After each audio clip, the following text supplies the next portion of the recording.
Welcome to Council Connection. I'm Dean Brookie, Mayor and Durango City Councilor.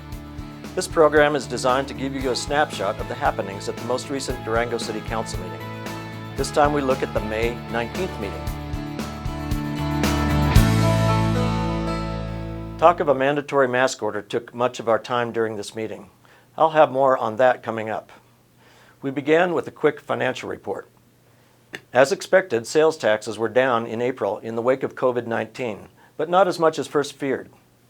Next, Parks and Recreation Director Kathy Metz indicated park advisory boards have agreed it would be useful to do a Class 1E mountain bike trial in Twin Buttes. So we're in the process similar to where we were back in 2017 before the trial began on hard surface trails to do educational materials, signage, and get ready for that trial period.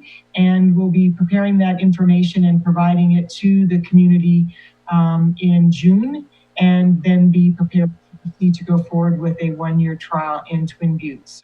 That trial could begin as soon as June. We had one proclamation declaring May 22nd as COVID-19 Remembrance Day in Durango. It will be marked by a moment of silent remembrance for those who have died on Friday night, May 22nd at 7 p.m. throughout the city.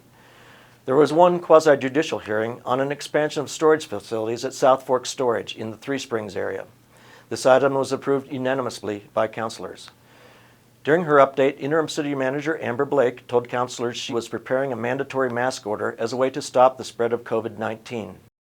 What we are looking at is face coverings to be required when waiting in line to enter a business and any place of business engaged in sales or other transactions of any kind to the public, a place that offers services, facilities, privileges, or advantages to the public, including patio seating, waiting, or parking area associated with the business for service delivery of any kind.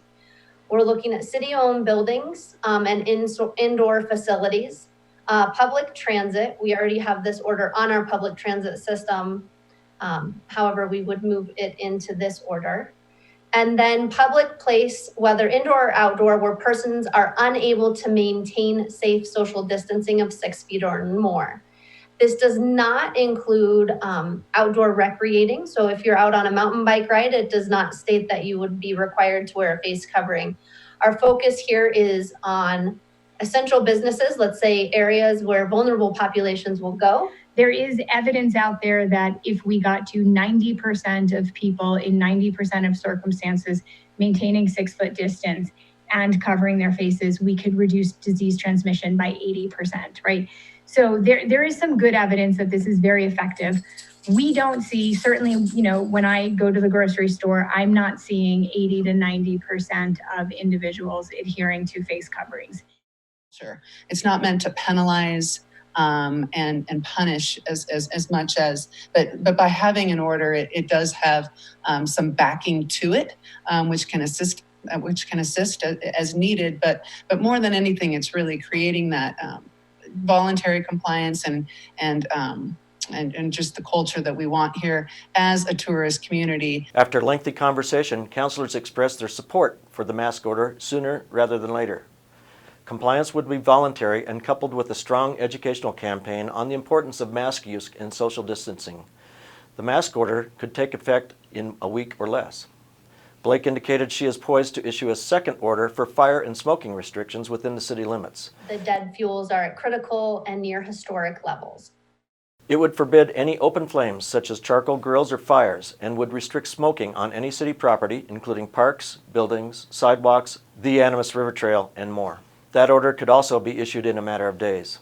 You can find details on all these orders once they are issued by visiting durangogov.org/emergency. Council also spent considerable time discussing its planned July retreat. We agreed to continue virtual meetings of council and all city boards and commissions to July 15th, and we discussed the possible timetables in the search for a new city manager. Here are some items you should be aware of. Lake Nighthorse begins daily operations Friday, May 22nd, open from 9 a.m. to 4 p.m. 7 days a week. No decontaminations will be conducted at this time. Check durangogov.org/Lake Nighthorse for updates to this schedule. While there, you can also check out conditions at the lake by viewing our live Lake Night Horse camera. Due to the coronavirus emergency and economic impacts of the pandemic, the City of Durango will not be offering a free mulch day this year.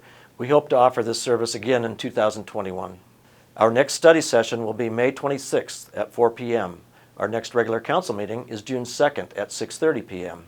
Agendas for the meeting and instructions on how you can listen or participate are posted at durangogov.org/meetings. And remember to take the Civility First Durango Pledge by visiting durangogov.org/CRC. And that's Council Connection for the May 19th Durango City Council meeting. I'm City Councilor and Mayor Dean Brookie. Thanks for joining us, and remember, you can always contact your city councilors via email at citycouncil@durangogov.org.